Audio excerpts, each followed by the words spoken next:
ایک دن آپ نے فرمایا فاطمہ تو میں حسن حسین علی ہم پانچوں قیامت کے دن اکٹھے ہوں گے۔ تو صحابہ آئے بچوں کے پاس حسن حسین کہ بچوں آج کسی کی نہیں چلے گی، تم بلال سے کہو اذان دے۔ تو یہ دونوں ننھے منھے بھائی، حسن 7 سال کے، حسین 6 سال کے، 10 مہینے کا فرق تھا دونوں بھائیوں۔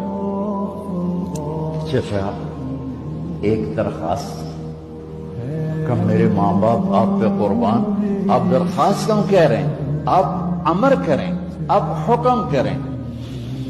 کہنے لگے جیسے آپ ہمارے نانا کے لیے اذان دیتے تھے آج ہمارے لیے دے دو۔